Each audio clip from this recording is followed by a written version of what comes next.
Welcome to the Golden Nuggets.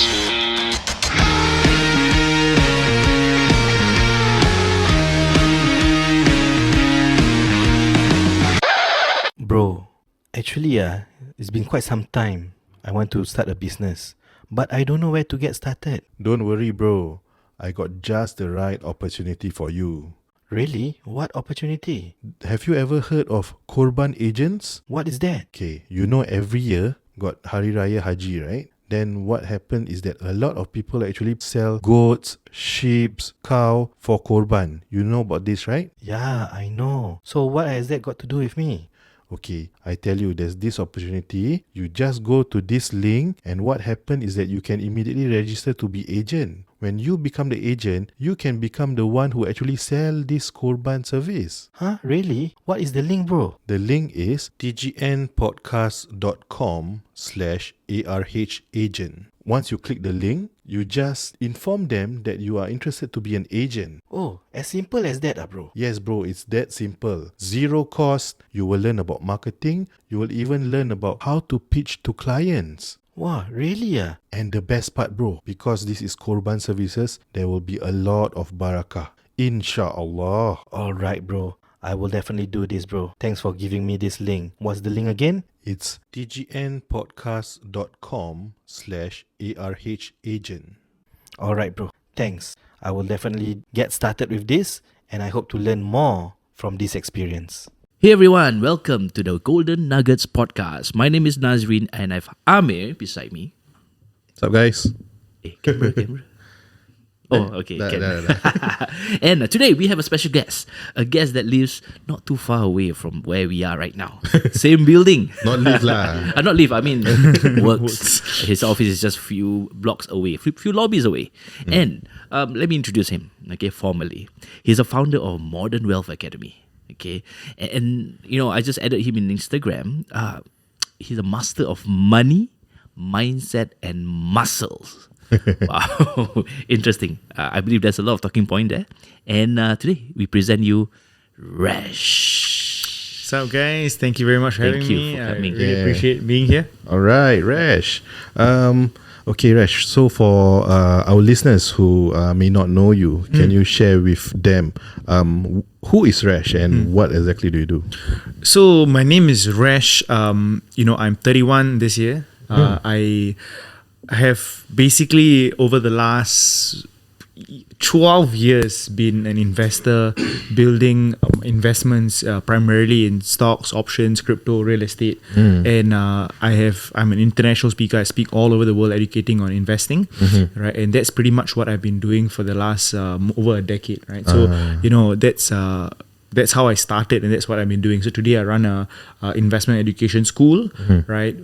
Primarily teaching on cryptos, and also on stocks and options as well, right? And we've scaled literally all across the world with over more than 10,000 students, man. Wow. 10,000 impressive. students all over the world. All over the world. Okay, that will be a talking point later. We will definitely want to pick your brain on how do you eventually grow that way. Yes, for sure. Perhaps for a start, can you share with us a bit of your background? Humble beginnings, which kind of school were you from? Sure. So I am a very, neighborhood school kind of guy. Okay. Right? My parents are normal people. My mom's a nurse. My dad's works in a shipyard. My dad's from Ipoh, right? So he came to Singapore. So very humble backgrounds and everything. Growing up, I really wanted. I had many different goals. I was from St. Gabriel Secondary School, so a neighborhood school as well. But I had very St. Gabe's. No, Montfort, brother school. Nice. Right. So I really wanted to, actually my initial goal was to pursue and actually become an officer in the army. Okay. Right? So that was what I was aiming to actually be, right?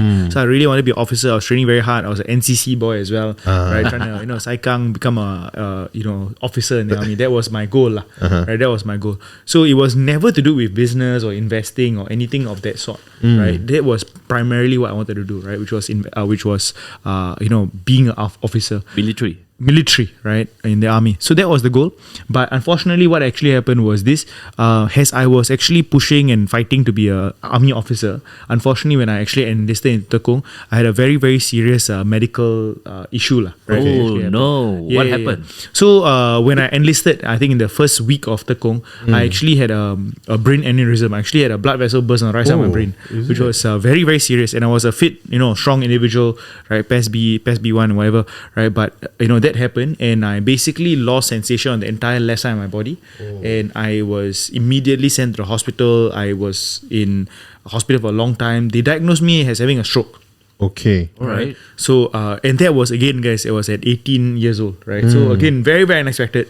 I was an MC for a very, very long time, 6 months over in a hospital almost every day, right? Doing treatment and everything. And obviously, I was immediately down PES to PES E9, L9. Okay. Right? So, that became impossible for me. That dream was no longer possible. That dream was erased. That dream was thrown out the window, right? I was down PES. I was made to become a clerk in the army.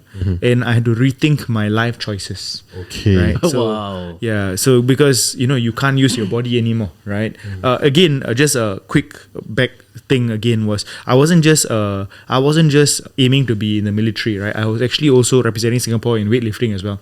So I was a national weightlifter At that point of time? Yes, at that point of time, I was a national weightlifter. So and I went from lifting thousands of kilograms to being in the hospital trying to lift a piece of paper, right? Wow. Yeah, it That's was really a Dude, big drop. It's a very, very big drop, right? Lifting a piece of paper, why? Because, as stroke patients, your fingers can't really move and Yes. stuff, I think you'll be aware as well, right? Your fingers cannot move. So my therapy was just lifting my fingers, bro. Right? So can you imagine, like, the amount of, like for an elite athlete to get to that level? Stress. Yeah, dude. Wow. The word is just, like, depressed, bro. Right? Like, On like, the bed. yeah, on the bed, you can't even move properly and stuff like that. It got to a point where I couldn't feel my legs as well, right? So it was very, very tough. And essentially, at that point of time, all my dreams were dashed, right? Every single one of my dreams, right?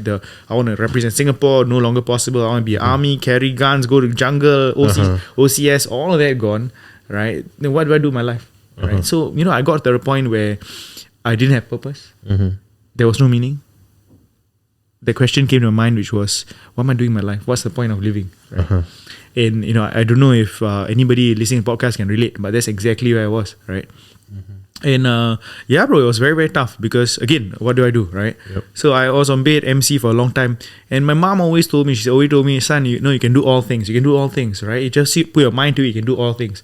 I never really understood what she was saying, right? But one day I said, you know what? If I can't use my body, let me see if I can use my brains. Right? It was very, very interesting because, I went to Popular, and then I just went to the self-help section, and I picked out Robert Kiyosaki's book. Okay. Right, Which book? Which was Rich Dad Poor Dad. Okay. Right. So I picked it out and I read it and I was very intrigued. I was like, wow, this is quite interesting, right? The concepts in it, ESBI, self-employed, The business quadrant, owner, the quadrant, all that stuff, don't ever say I can't afford it. Ask how can I afford it? Yes. Right? These principles, I was like, yo, this is very, very interesting, man. Yeah. Right? And it was quite cool. I read it. And then I went on Facebook, bro. And no shit, 1 month later, he was in Singapore for an event. Okay. Right? Like, talk about how God aligns things. Yep. It's interesting, 1 month later, there was an advertisement saying, dude, Robert Kiyosaki is in Singapore. When was that? 2012.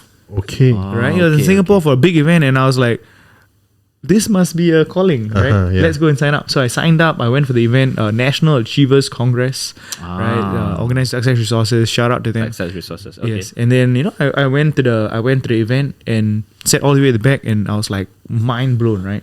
Because it wasn't just him; it was all these other speakers sharing about how they made money through e-commerce, internet marketing, stocks, investing, Amazon, whatever. And I was like, holy FBA, all these things. And I was like, yo, I was told I should go to university, study, and get a job. Yep. What do you mean I can make millions? Like, you sure or not? Son, it's real or it's bullshit, right? Because all I was told was, you go to school, go get a nice paying job, go and work and whatever else, and then get a salary, that's it. Yep. So I saw all these different things, and I was very intrigued. I was like, are you for real? Like, these are So my mind just got open. Again, I was 18 years old, right? Wow, so And young.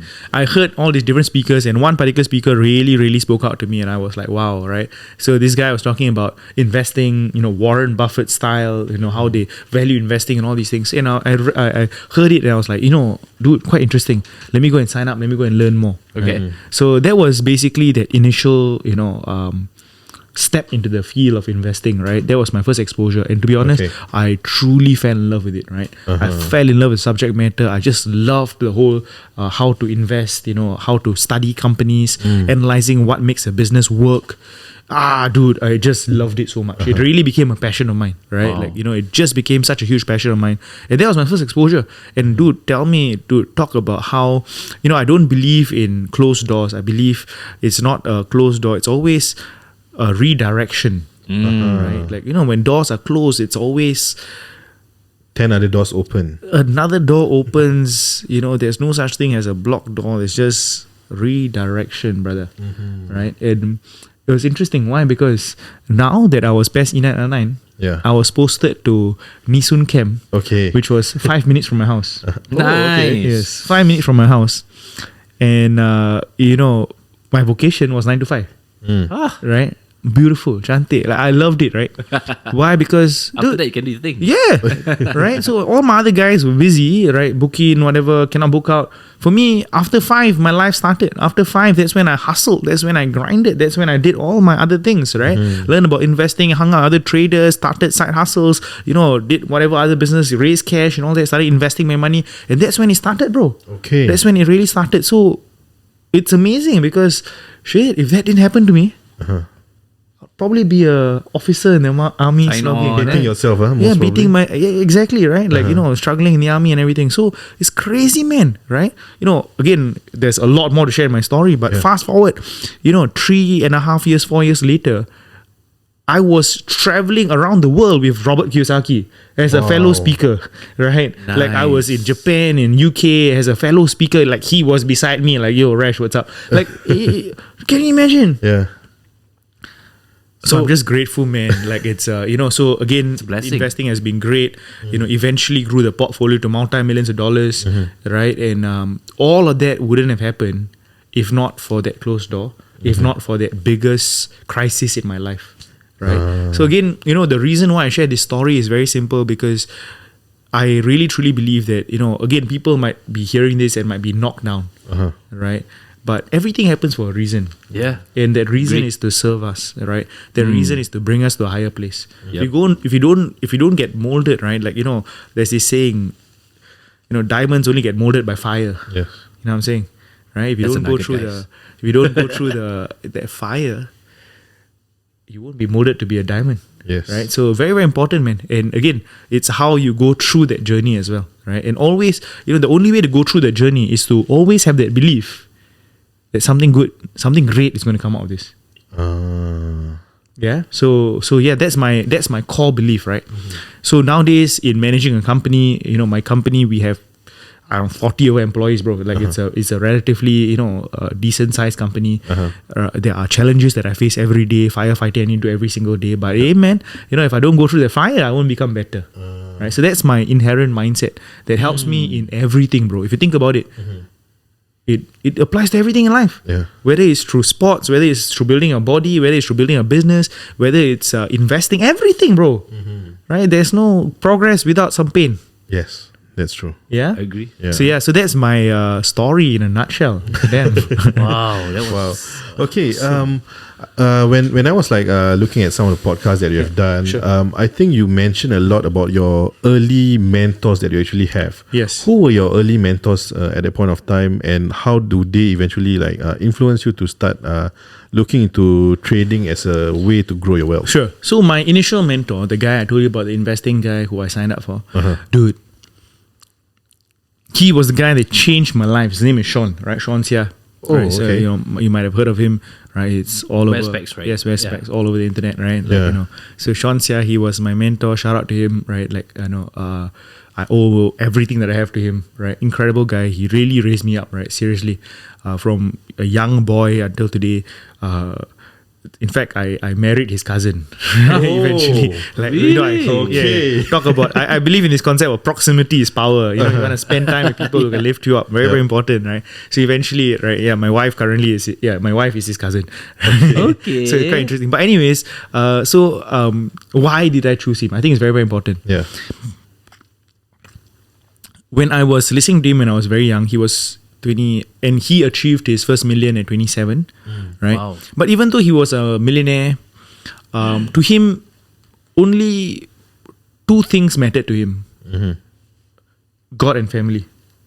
He wasn't interested in fancy cars, showing off the lifestyle. I don't see that in him also. You do, bro. Yeah, he never flex. Never, bro. Oh God, he's a multi-millionaire, bro. Right? Like for real. But he doesn't even know how to pronounce Ferrari, bro. Sorry, but it's true, right?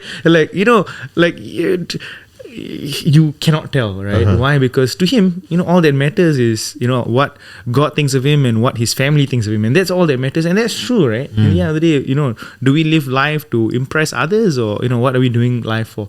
So I think that was very, very important to me, and following somebody who not just made money but had the right values, I think was very, very important. So I made a very good decision when I was very young, and I thank God for it, right? Why? Because, I could have messed up my early life, following the wrong people, but I followed the right person at the very beginning. Yes, dude, that's how true.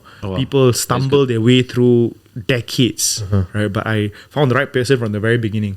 And in terms of investing as well, the principles of Buffettology, the principles of Buffett investing, dude, it is tried, it is tested, and it's true, right? It's not some gambling thing or whatever. It's proper investing, you know what I'm saying? Yeah. So I learned that principle since I was 18, bro, right? And it wasn't just about investing, it was about, learning in terms of mindset, in terms of, even speaking as well, right? Eventually, I was a trainer in his company as well, eventually. So I got to go around the world with him to speak on stages. So he taught me the skill set of communication, to present myself, to share stories. All these things I learned from him, bro. Right? So everything that I am today is has a byproduct of what Sean deposited into my life, and I'm eternally grateful. I'm curious, how do you get to know Sean? Because I think back in 2013, 2012, I don't remember seeing Sean. No. So he was a speaker in NAC lah. So I signed up for his program. Okay. Right. So yeah, Back then he was a speaker. Yeah, he was speaking since 2011 or whatever. So he was the speaker at on the National Achievers Congress. So I signed up for his program lah, essentially. Yeah. So that was how I initially got to know him. But actually, very, very interesting story lah, right? So, dude, see, you sign up. Yeah. There are hundreds of people. Correct. So many students. How do you stand out? Right? Like, what would make him want to say, hey, I want to mentor you, I want to help you? Yep. So the answer is, it actually wasn't, he coming out to me to reach out to me. Actually, that's not it. The actual story was, you see, if you want to hang out with people who are at higher levels, you must figure out a way in which you can add value to them. Yep. What can you add to their life? Dude, they're not going to come down, bro. Correct. Yeah. But if you can find ways in which you can add to their lives, then they'll be interested, kan? Yeah. Yeah. So I figured out a way in which I could add value to his life, and very simply it was that, right? So let me share with you all. Basically what happened was, eventually what I was starting to do was I started to build my own community of investors and people who were keen in investing and all that, right? So I started building my own database, my own community, which grew and grew, right? Like, it went from 10 to 20 to 100. So by myself in 21 years old, I grew my community to over 100, 200 people, right? So I had this entire base of investors who were with me. Right, so he saw basically what I was doing. Right, it's called Investing Champs back then. He saw what I was doing and he was like, "Yo, this is very cool, right? Like, how about we acquire the entire thing and you come and work for us, right?"